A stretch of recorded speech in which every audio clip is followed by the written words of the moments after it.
सद्भिः किन्तु प्रभुर्य प्रिय एव तस्य वन्दे गुरुश्री चरणारविन्दम्।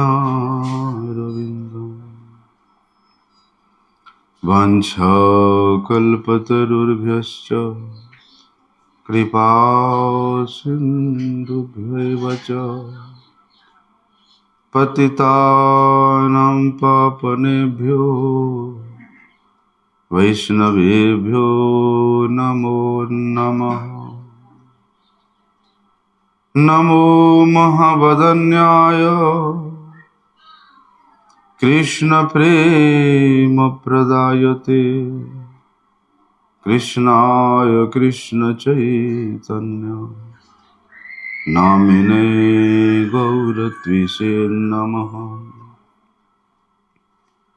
नमस्ते तुहलग्राम नमस्ते मुसलायुध नमस्ते रेवतीकान्त नमस्ते भक्तवत्सल नमस्ते बलिनाम श्रेष्ठ नमस्ते धरणिधर प्रलम्बारे नमस्ते तु त्राहि मां कृष्ण पूर्वज। भुजे सव्यवेणुं शिरसि शिखिपिच्छं कटितटे दोकुलं नेत्रान्ते सहचरी कटाक्षं च विदधते। सदा श्रीमद्वृन्दावनवसति लीला परिचयो जगन्नाथ स्वामी नयनपथगामी भवतु। हे कृष्ण करुणा सिंधु दीनबंधो जगत्पते गोपेश गोपिकाकांत राधाकांत नमस्तुते। तप्त कांचन गौरांगी राधे वृंदावनेश्वरी वृषभानुसुते देवी प्रणमामि हरिप्रिय। वन्दे नन्दव्रजस्त्रीणां पादरेणुमवीक्ष्णसः यासां हरिर्कथोद्गीतं पुनाति भुवनत्रयम्। भक्त्या विहीनमपराधलक्ष्ये क्षिप्ताश्च कामादितरङ्गमध्ये कृपामयि त्वां शरणं प्रपन्नं वृन्दे नमस्ते चरणारविन्दम्। पतितपावन परम करुणामय परम आराध्यतम श्री गुरुपाद पद्म नित्य लीला प्रविष्ट विष्णुपाद परमहंस परिव्राजकाचार्य अष्टोत्तर शत श्री श्रीमत् श्री भक्ति वल्लभ तीर्थ गोस्वामी गुरु महाराज जी के श्रीपाद पद्म में साष्टांग दंडवत प्रणाम करते हुए उनकी अहेतु की कृपा प्रार्थना। परमाराध्यतम शिक्षा गुरुपाद पद्म नित्य लीला प्रविष्ट विष्णुपाद परमहंस भक्ति विज्ञान श्रील भारती गोस्वामी महाराज के श्रीपाद पद्म में साष्टांग दंडवत प्रणाम करते हुए उनकी हेतु की कृपा प्रार्थना।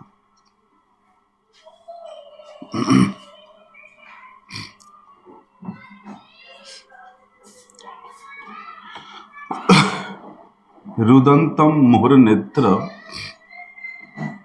युग्मं मृजंतम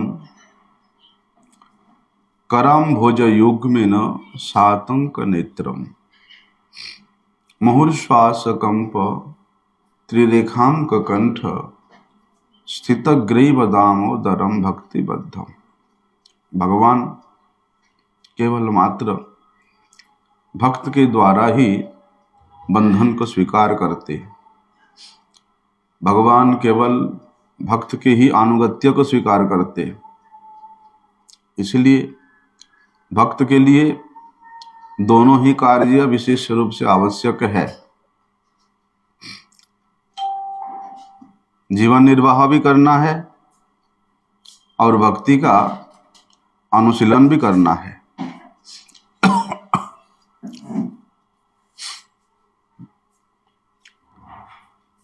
यदि जीवन निर्वाह के लिए हमारा कोई भी चेष्टा नहीं रहेगा,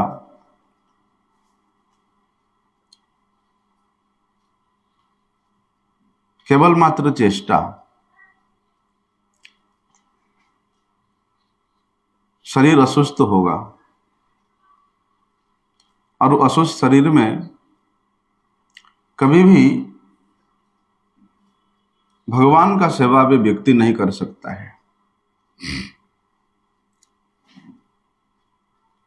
जिस प्रकार से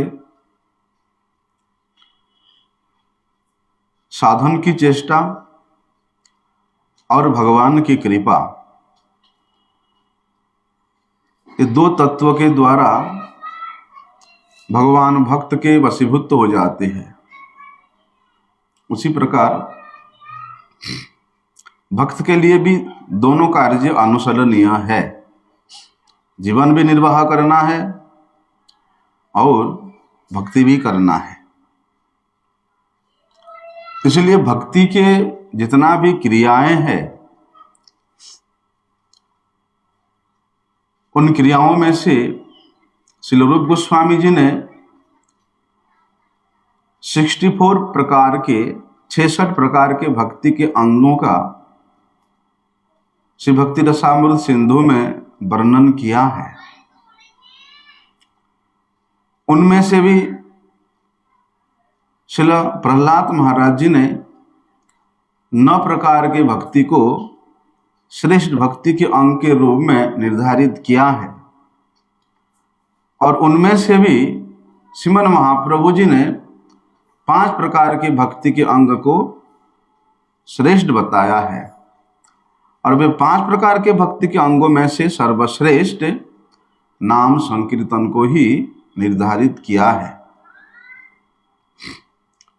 इसलिए इन भक्ति के अंगों को पालन करने के लिए साधक के हृदय में विशेष रूप से उत्साह होना चाहिए। भले ही संसार के कोई भी कार्य क्यों ना हो, छोटे से छोटे कार्य भी क्यों ना हो, यदि वे कार्य उत्साह पूर्वक ना किया जाए, वो कार्य का फल विशेष रूप से उसको परितृप्त नहीं कर पाता है। आप रसोई भी बनाओ घर में, भले ही अपने घर के लिए बनाओ, अपने परिवार वालों के लिए बनाओ, हृदय में थोड़ा सा उत्साह का जागृत हो, लेकिन बाद में वे भी उदासीन हो जाए, तो ऐसी स्थिति में भक्ति प्रफुल्लित नहीं होती है। अपना स्वयं के लक्ष्य को स्वयं अनुभव करके उस लक्ष्य प्राप्ति ही हमारा एकमात्र धर्म है, एकमात्र उद्देश्य है, ऐसा कल्पना करके यदि हम लोग उसको प्राप्त करने के लिए जाएंगे, तो जो भक्ति का क्रिया करने के लिए स्वाभाविक रूप से हमारे हृदय में एक उत्साह होना चाहिए, तब जाकर के होगा। लेकिन साधन के इस प्रथम अवस्था में भक्तों के उस प्रकार के भक्ति के अंगों को पालन करते हुए देख करके, भक्ति के क्रियाओं को करते हुए देख करके, भले ही हमारे हृदय में कुछ श्रद्धा का, कुछ उत्साह का उत्पन्न हो सके, लेकिन जब तक साधक संबंध ज्ञान से रहित रहता है, संबद्ध ज्ञान विहीन होता है, तब वह अपने कर्तव्य से विमुख होता है, और कर्तव्य से विमुख होने के कारण वो एक वास्तविक लक्ष्य को प्राप्त नहीं कर सकता है, कितना भी करे। यशोदा मैया अपने लाल को यद्यपि प्रेम बस बंधन किया, और भगवान अपने माता के उस बंधन को अवश्य स्वीकार किए, लेकिन इसके मध्य में जो शिक्षा प्रदान किया वो हम लोगों को श्रवण करना चाहिए। यद्यपि यशोदा मैया का वयस 80 प्लस था, फिर भी उसमें स्थूल शरीर, लेकिन मैया उस 2.5 साल के अपने छोटे से लाल को पकड़ने के लिए कमर कस लिया। उत्साह इतना कि आज लाल को मैं पकड़ के ही रहूंगा, कुछ भी हो जाए। तो इस प्रकार का उत्साह क्या हम लोगों के हृदय में है? वो तो मैया का लाल है, और मैया जानती है कितना दूर जाएगा, और मेरे से दूर भाग भी जाए 2-4 घंटा बाद या 10-15 मिनट बाद वापिस तो आ ही जाएगा। मैया को पूरा आश्वस्त है, लेकिन फिर भी मैया अपने उत्साह को कभी उदासीन होने नहीं दिया, क्योंकि भक्ति के इन क्रियाओं में यदि उत्साह हमारा उदासीन हो जाता है, स्थिर हो जाता है या न्यून हो जाता है, तो फिर वहां भगवान को प्राप्त करने का जो एक लालसा है वो भी छूट जाता है। भक्ति का वहां लोभ हो जाता है उत्साह के अभाव में। इसलिए भक्ति के जितने भी अंग के विषय में हमारे गुरुजनों ने, गोस्वामी गणों ने, महाजन गणों ने बताया है, उन भक्ति के अंगों को किस प्रकार से पालन करना चाहिए? भक्तिविनोद ठाकुर जी कहते हैं कि यत्न पालन करी, अत्यंत यत्न के साथ, अत्यंत आदर के साथ पालन करना चाहिए। जिस प्रकार मां का एक छोटा सा बच्चा है, मां जानती है कि मेरे बच्चा, मेरे लाल कितना कोमल है, इसलिए मैया उस छोटे से बच्चा का पालन पोषण कितनी स्नेह से करती है, कितनी आदर से करती है, ताकि मेरे बच्चा को कोई कष्ट ना हो। क्योंकि वहां मातृत्व का भाव इतना अधिक है कि वे अपना परवाह नहीं करती, लेकिन अपने लाल को वे किसी प्रकार का कोई कष्ट होने नहीं देती। वो बड़ी खेद की बात है कि आजकल ऐसे मां लोग नहीं है, बच्चा पैदा करेंगे और घर में जो नौकरानी है उसके हवाले करके वो चले जाएंगे अपना ड्यूटी करने। ऐसा प्रेम नहीं। इसलिए भक्ति के प्रत्येक क्रियाओं को अत्यंत यत्न के साथ, आदर के साथ, उत्साह के साथ हम लोगों को पालन करना पड़ेगा। क्यों? क्योंकि ये भगवत भक्ति जीव का, प्रत्येक जीव का, ना केवल मनुष्य का, प्रत्येक जीवों के लिए एकमात्र परम पुरुषार्थ है, परम प्रयोजन है।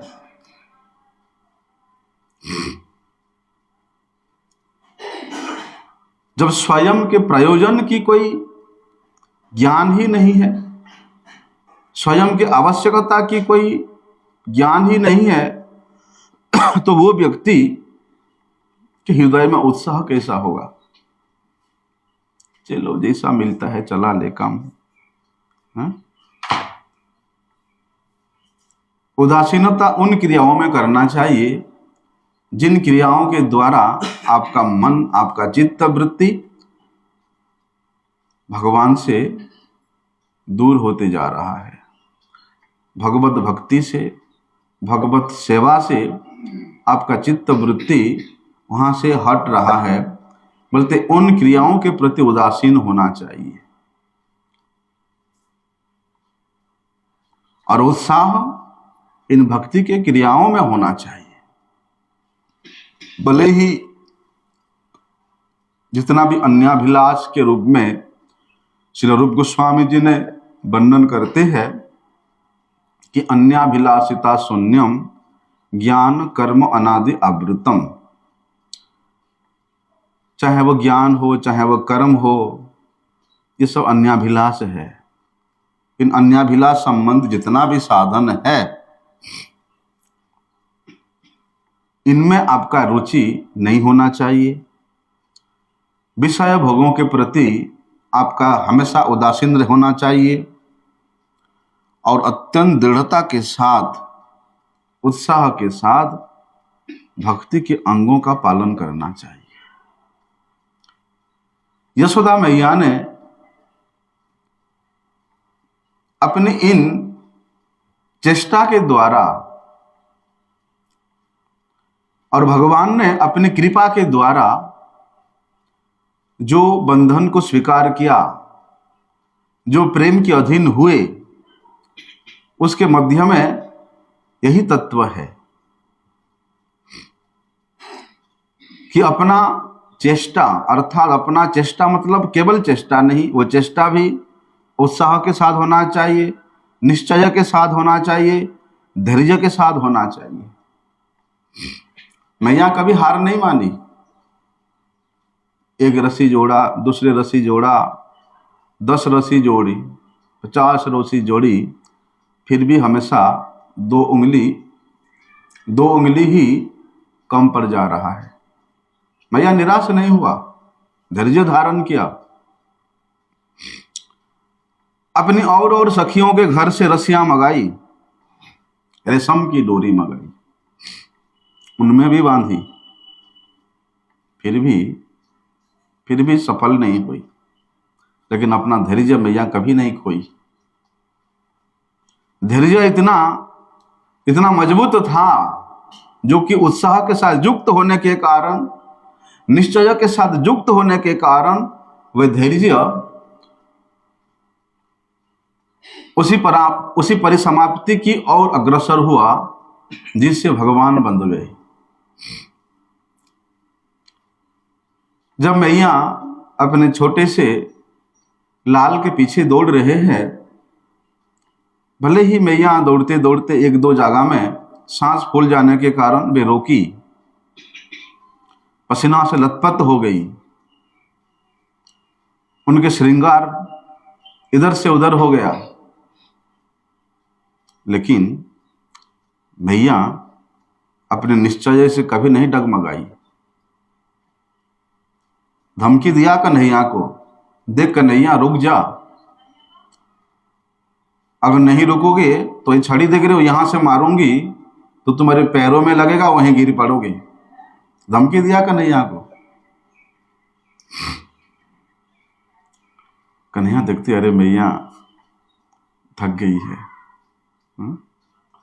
और मैया ने यह निश्चय कर लिया है कि आज कैसे भी हो जाए वो मुझे पकड़ के ही छोड़ेगी। तो कन्हैया थोड़ी देर के लिए रुकते हैं, फिर जैसे मैया पास में आती है, मैया के हाथ में वो छड़ी को देकर फिर भाग जाते हैं।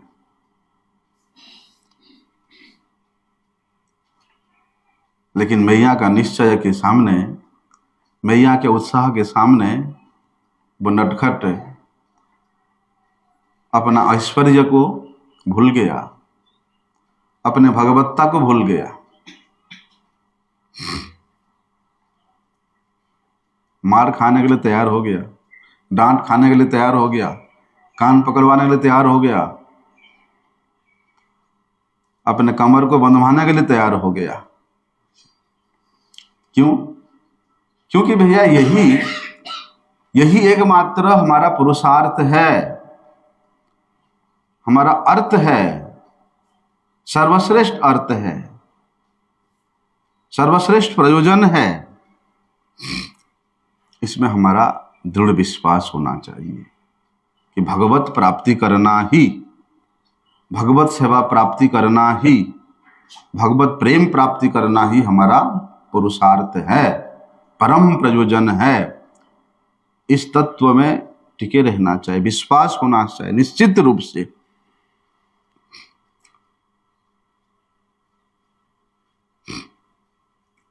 लेकिन इस दौड़ में,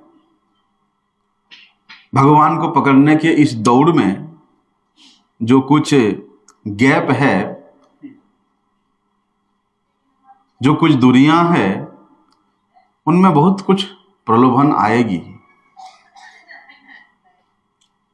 कर्म की, ज्ञान की, योग की, दान की, तपस्या की बहुत कुछ प्रलोभन आएगी।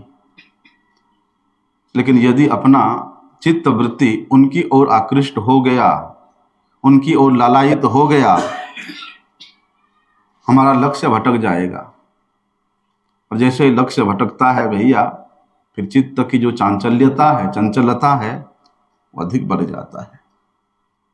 तो ऐसी अवस्था में वो व्यक्ति कितना भी साधन करे, कितना भी दौड़ लगाए उन भगवत पाद पद्म को प्राप्त करने के लिए, उसमें उसका कुछ हाथ लगने वाला नहीं है। तो ब्रह्मा जी इस बात को कहते हैं कि ज्ञाने प्रयासम उदपास्य नमंत एव जीवंति सतमुखरिताम भवदीय वार्ताम स्थाने स्थितः सुतिगताम तनुवांग मनोबी ये प्राजसो जितो अजितो पिष्टते लोक्याम। जिस प्रकार से व्यक्ति इन कर्म ज्ञान के प्रति आकृष्ट हो जाता है, अर्थात इस दौड़ में दौड़ते दौड़ते कभी उसके मन में त्याग की भावना आता है, कभी भोग की चिंताएं होती है, कभी विषयों के प्रति आकृष्टता आता है, तो कभी मन को एकदम निश्चेष्ट करके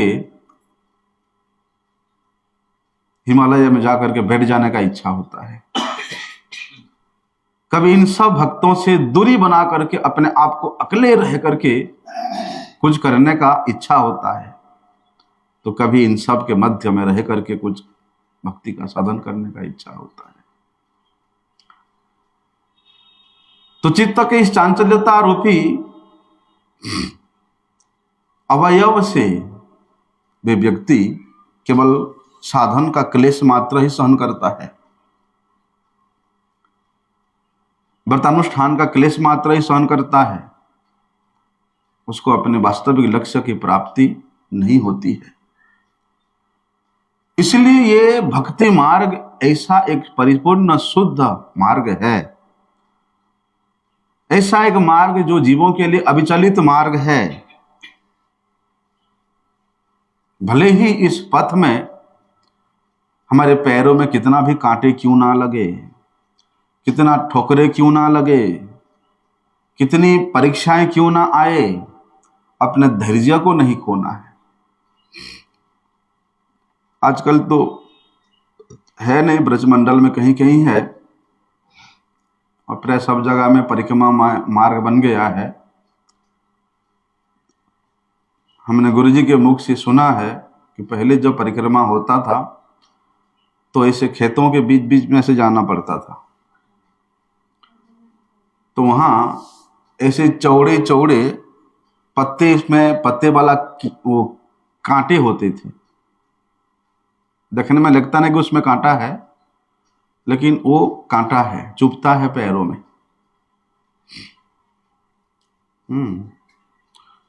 तो उन कांटों के ऊपर से होके चलना पड़ता है। तो गुरुजी कहते कि देखो, जीव अनंत जन्मों से दुष्कृति परायण होकर के कितना अन्याभिलाष करता है, लेकिन वृंदावन परिक्रमा में आकर के, ब्रजमंडल परिक्रमा में आकर के ये जो कांटे हैं उसके ऊपर चलना ही पड़ता है, दूसरा रास्ता नहीं है। इधर जाएगा तो खेद है, उधर जाएगा खेद है, बीच में जो रास्ता है उसमें कांटे हैं, छोटे छोटे कांटे, एकदम छोटे छोटे। बोलते ये कांटे हमारे दुष्कृतियों को, कुप्रवृत्तियों को, कुचेष्टाओं को ये धूलिसात करके, ध्वंस करके हमको भक्ति के मार्ग अर्थात ब्रज के उस सुकोमल रज की ओर अग्रसर होने के लिए परीक्षा है। यदि हम वहीं रुक जाएंगे, अरे मार्ग में कांटे है, नहीं जाना है, नहीं जाना है, फिर तो वो आगे नहीं जा पाएगा। भले ही ये भक्ति का मार्ग कितना भी कंटकाकीर्ण क्यों ना हो। मेरा अपना जीवन का ये घटना है। शायद सन 2000 की बात है, तो मैं वृंदावन मठ में परम गुरु जी का समाधि मंदिर में पुजारी था। लेकिन कुछ व्यवस्था कहें या मेरे मन की चंचलता कहें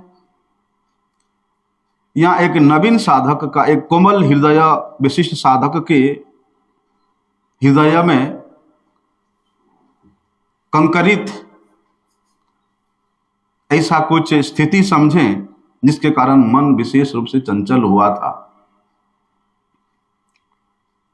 तो हमने गुरुजी के पास एक पत्र लिखा और उस पत्र में लिखा था कि गुरुदेव, इस भक्ति का पथ इतना अधिक कंटकाकीर्ण है, कांटों से भरा हुआ है, मुझे अनुभव नहीं था, इसलिए शायद मैं इस पथ पे चलने में हमेशा अयोग्य हूं। आप कृपा करके मुझे आदेश दे कि मैं वापस अपनी घर में चला जाऊं। और ये पत्र मैंने ओडिया में लिखा था। और उस समय वृंदावन मठ में प्रभु जी थे, अधोक्षज प्रभु नाम से, बाद में तो चले गए, कहीं विवाह कर लिया। उनके हाथ में भेजा था चंडीगढ़ मठ में। और उस समय चंडीगढ़ के पुजारी थे हमारे नित्यानंद प्रभु, वे ओडिया है, हमने ओडिया में लिखा है। गुरु जी के पास पत्र पहुंचा तो उन्होंने वे नित्यानंद प्रभु को अपने पास रूम में बुलाए और पढ़ो इसको क्या लिखा है। तब गुरु जी ने उस पत्र को सुना और पूछा ये कौन है ये। तो हम नए नए आए थे मठ में, कौन है। तो नित्यानंद प्रभु से थोड़ा मेरा परिचय था, उन्होंने बताया कि ऐसा ऐसा है, वहाँ परम गुरु जी के समाधि मंदिर में पूजा करता है। तब गुरु जी ने बोलते उसको बुलाओ। तो चंडीगढ़ के बाद प्रोग्राम था जालंधर में, लेकिन उस समय पहली बार गुरु जी का स्वास्थ्य बहुत ज़्यादा खराब हुआ था।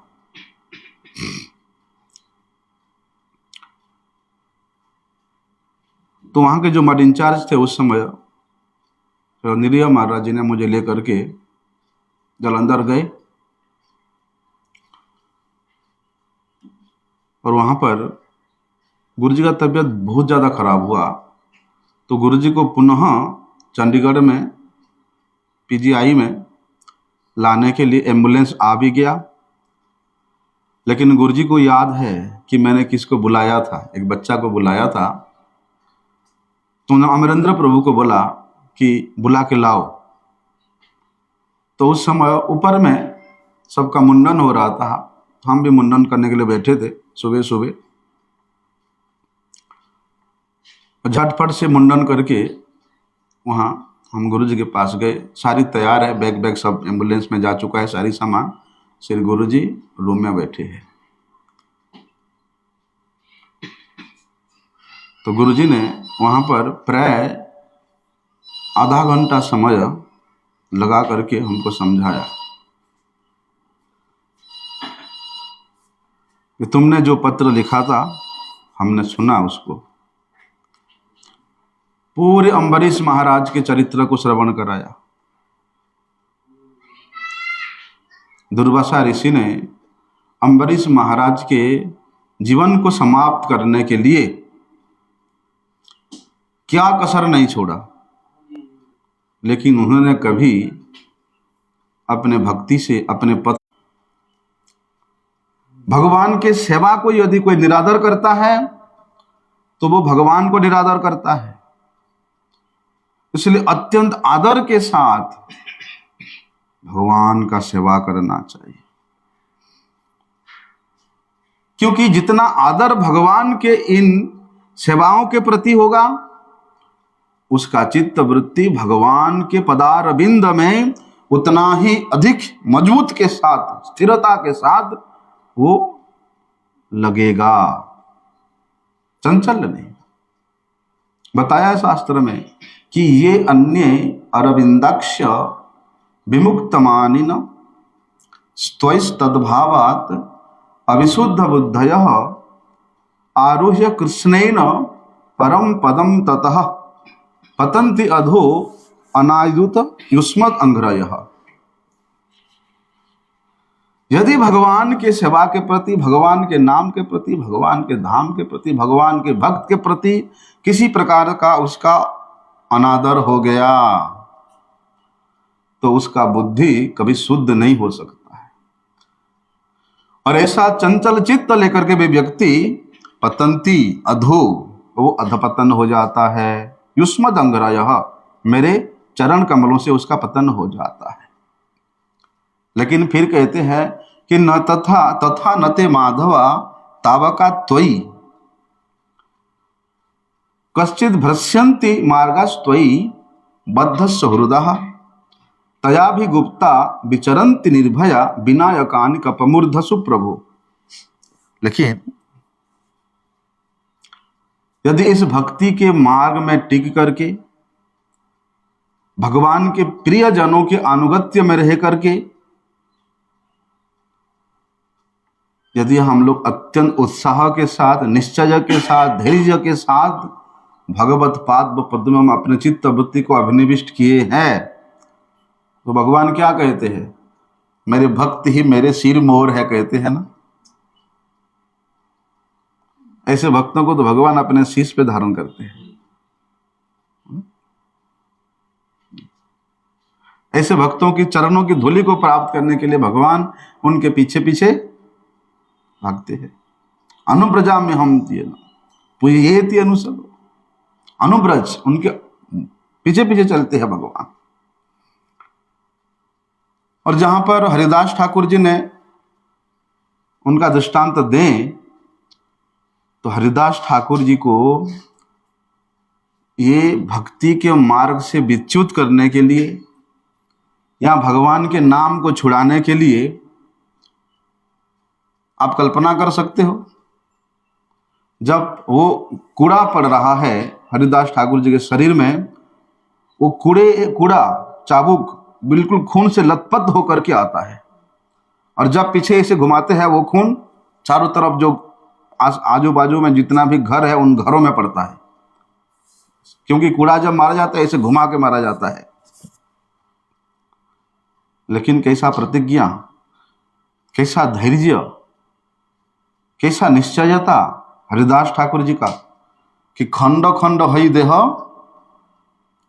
यदि जाए प्राण तबु आमी बदने ना छाड़ी। भक्ति मार्ग में भैया इस प्रकार का दृढ़ता होना चाहिए। मैया यशोदा थक गई, पसीना से लथपथ हो गई, उनके बाजूबंद एकदम शिथिल हो गया।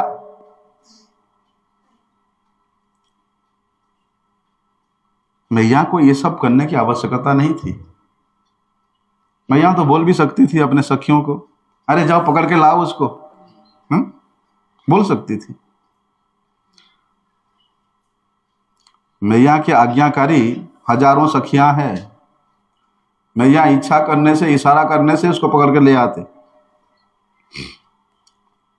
और इतनी उम्र में इतनी स्थूल शरीर लेकर के भागने की आवश्यकता क्यों थी, क्या थी? ये शिक्षा है, ये धैर्य है। हम लोगों को ये ग्रहण करना चाहिए, सुनना चाहिए। देखो, यदि ऐसी दृढ़ता के साथ हम लोग हरि कथा का श्रवण करें, क्योंकि ये श्रवण सर्वप्रथम कर्तव्य है, सर्वप्रथम भक्ति का क्रिया है। श्रवण बिना कभी भी आप साधन नहीं कर सकते हो, और इसलिए श्रवण ही सर्वश्रेष्ठ साधन है। और इस श्रवण रूपी साधन के बिना आप उस वस्तु को कभी साध नहीं सकते हो, कभी प्राप्त नहीं कर सकते हो, सिद्ध नहीं कर सकते हो। इसलिए अत्यंत दृढ़ता के साथ हरि कथा का श्रवण करना चाहिए, भगवान के नाम का कीर्तन करना चाहिए, उनके नाम रूप लीला उनके कथाओं का चिंतन करते हुए भक्ति के इन कर्मों को अत्यंत श्रद्धा के साथ, अत्यंत उत्साह के साथ पालन करना चाहिए। भगवान की कृपा तो बरसन हो रहा है। कल हम लोगों ने श्रवण किया था कि भैया उस व्यक्ति ने उस रस्सी को कुएं में डाला। वो रस्सी क्या है? ये भगवान का कृपा है, कि भगवान का कृपा देखो कैसे हमारे सामने आ गया। यदि मैं खुद वो रस्सी को ना पकड़ूं तो वो कृपा कोई काम देगा? वहीं पड़े पड़े सड़ जाएगा, मर जाएगा वो। ना जी ना, मैं तो भगवान का भक्त हूं, मैं किसी को जरूरत नहीं है बुलाने का। भगवान आके बचाएगा तो बचा ले, नहीं तो यहां मर जाऊंगा। वो चिल्लाएगा भी नहीं। अरे भाई कुएं में पड़े हुए हो, वो भी सूखा कुआं, कोई देखने भी नहीं जाता सूखे कुएं के पास। नहीं चिल्लाओगे तो कोई सुनेगा नहीं। इसी प्रकार तमाम जन्मों से हम लोग ये संसार रूपी जो अंधे कुआं है वहां पर हम लोग पड़े हुए हैं। यहां से उबारने वाला, उठाने वाला कोई नहीं है। सभी इस कुएं में और डालने वाले हैं।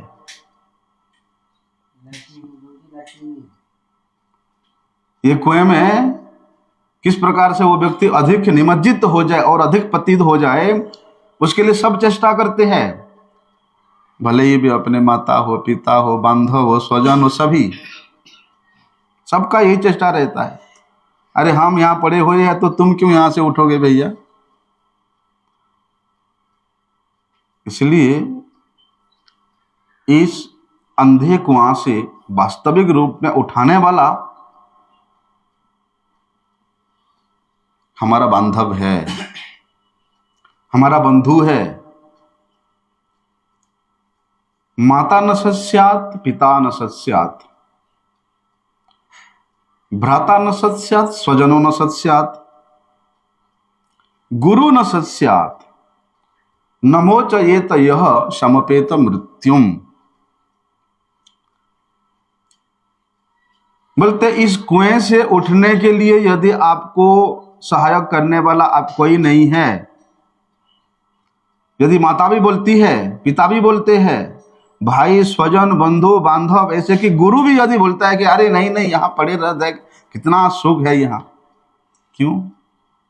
क्योंकि वो कुआं जो है ना, अंधा कुआं है, सूखा कुआं, नीचे पानी नहीं है, तो ऊपर से ऐसे घास में या पेड़ पौधों की जो जड़ हो जाता ना, उसे ढक गया है। ऊपर में सूर्य का किरण है, खुले हवा है, वो उनको अनुभव नहीं होता। वो कुएं के अंदर पड़े पड़े सबके शरीर का जो बदबू है उसको सूंघ कर बड़े आनंद आता है। और क्या है, उस कुएं में जो घास भूस या दूसरे दूसरे पेड़ का जड़ हो गया है आच्छादन के रूप में, वहां इतना बड़ा मधुमक्खी का वो है। ठीक है। और जब ये लोग उस कुएं में पड़े, गिरे, तो उस मधुमक्खी के जो छतर है उनका हाथ पैर कहीं लगा होगा तो थोड़ा सा फूट गया है, इसलिए वहां से वो मधु थोड़ा थोड़ा गिर रहा है। कहाँ गिर रहा है? नीचे गिर रहा है। अरे सभी लोग वो थोड़े से मधु को चाट करके, अरे यहाँ के जैसा सुख कहाँ है, हाँ? यहाँ के जैसा आनंद कहाँ है। इसलिए यहीं पड़े रहो, ऐसा है ये संसार। यत मिथुनादि गृह में सुखम तुच्छम खंडु यनेन करायो रिव दुख दिखम। प्रहलाद महाराज कहते हैं ये जो क्रियाएं हैं, संसार की जो क्रियाएं हैं, ये केवल किस प्रकार का सुख है।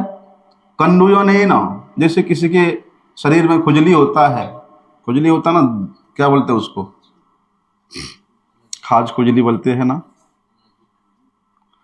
तो वो खुजलाता है ना, तो उसको बड़े अच्छा लगता है, चलो खुजली मिल जा रहा है। लेकिन खुजलाते खुजलाते उसको इतना आनंद आता है कि उसमें खून भी निकल जाता है, पता नहीं चलता है। और खून निकलने के बाद तो भाई जलन होता है,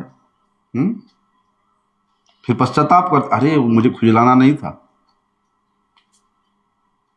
ऐसा ही ये संसार की वो मधु है जिसके लोक में व्यक्ति पड़ा हुआ है।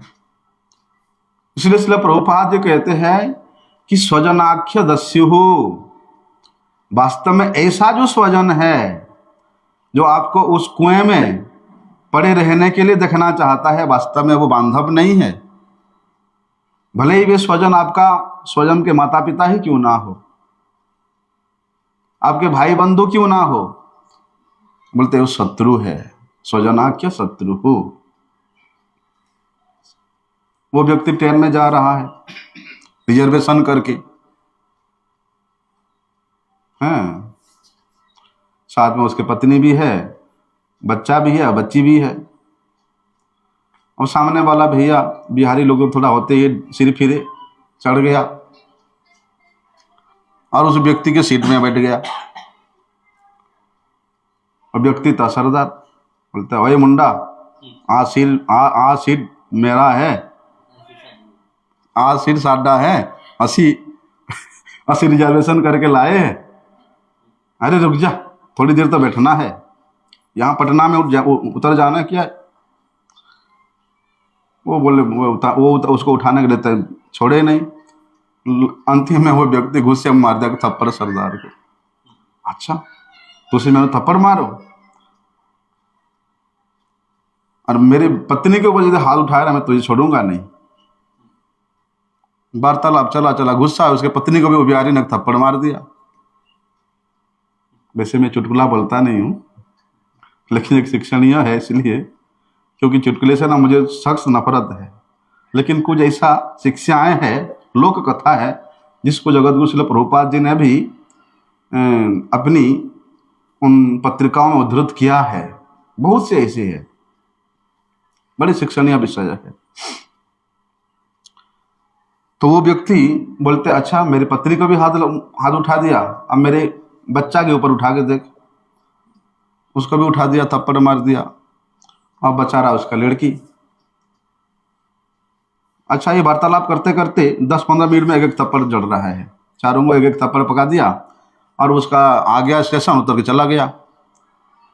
और ये लोग जा रहे थे अपना ससुराल जा रहा था वो व्यक्ति। अब ससुराल में गया, भाई इतना बड़ा घटना हुआ ट्रेन में, रास्ते में। ससुराल में कोई कुछ नहीं बोल रहा है, सब बड़े खुश से है, बड़े प्रसन्न है ससुराल में। जब वापिस आए तो वो जो उसका लड़का था, बच्चा था, पूछता है पापा इतना बड़ा घटना हो गया वहाँ पर ट्रेन में, आपने बोला नहीं आपके ससुराल में। बोलते तुमने क्यों नहीं बोला। वो बच्ची बोलते उसके मम्मी को आपने क्यों नहीं बोला। बोलते तुमने क्यों नहीं बोली। क्योंकि एक आध को पढ़ता तो वहां सब लोग बोल देते, क्योंकि बेइज्जती एक का होता। अब सबको पड़ा थप्पड़ तो कोई नहीं बोल रहे सबका बेइज्जती होगा। इसी प्रकार अरे वो व्यक्ति, वो लड़का जो है वो भजन करना चाहता है, उसका जो सुकृति जागृत हुआ है वो भगवान के सेवा में आना चाहता है, लेकिन उसके माता पिता आने नहीं देते हैं। हैरेसमेंट करते हैं।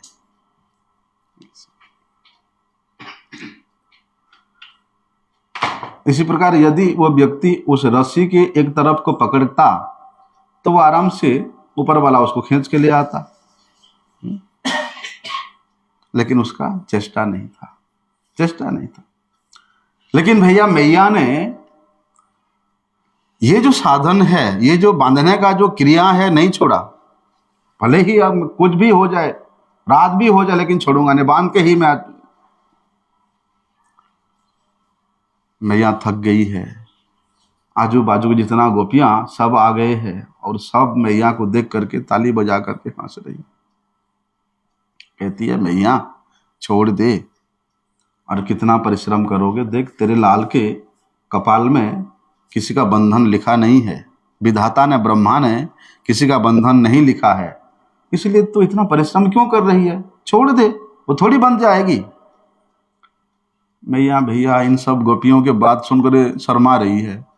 अरे मेरे पेट से तो जन्मा हुआ है ये, मेरे कोख से जन्मा हुआ ये बच्चा को, ये बालक को मैं बांध नहीं पाऊंगी, ऐसे हो ही नहीं सकता। अब मैया वहां खड़े खड़े भगवान से प्रार्थना कर रहे कि हे नारायण, मेरी जो है लज्जा को बचा दो, हैं? मेरे जो छोटे से लाल है उसको बांधने में तुम सहायता करो। यदि आज मैं इस नटखट को नहीं बांध पाऊंगी तो इससे बड़ी लज्जा की बात और कुछ नहीं होगी, मेरी लाज रखो नारायण। भैया मैया के मुंह ना एकदम लाल हो गया। एक तो परिश्रम कर रही है और दूसरी गोपियों की बातें सुन रही है, उलाहना रूपी बातें। अरे छोड़ दे यशोदे, और कब तक इसके पीछे पड़े रहोगे, छोड़ दे। और मैया निश्चय में है, नहीं मैं बांध के ही छोड़ूंगी। क्या बोलते हैं उसको, मैया के मुंह पसीने पसीने से लथपथ होकर के वो पसीना भी मोती की भांति भूमि पर गिरने लगी। तब बड़े सुंदर रूप से वहां सुखदेव गोस्वामी वर्णन करते हैं कि कैसी स्थिति था। कि स्वमातुः स्वीन गात्राया विस्त्रस्त कबरस्रजः दृष्ट्वा परिश्रमं कृष्ण कृपयासि स्वबंधने। भगवान देखते हैं, अरे मेरी माँ इतनी थक गई है, पसीने से इतनी लथपथ हो गई है, मैया की चोटी जो गुंथी हुई थी वो उनकी मालाएं गिर गिर के नीचे पड़ रहा है, बहुत थक गई मैया। तब भगवान कृपा करके उनके बंधन को स्वीकार किया। बोलो भगवान श्री दामोदर की, श्री राधा दामोदर की, श्री राधा दामोदर जी के सबसे प्रिय श्री कार्तिक मास की। आगे का विषय कल श्रवण करते हैं। वंशा कल्पतरुभ्यश्च कृपा सिंधुभ्येव च पतितानां पावनेभ्यो। बांध दियो लाला को, बंद गो लाला।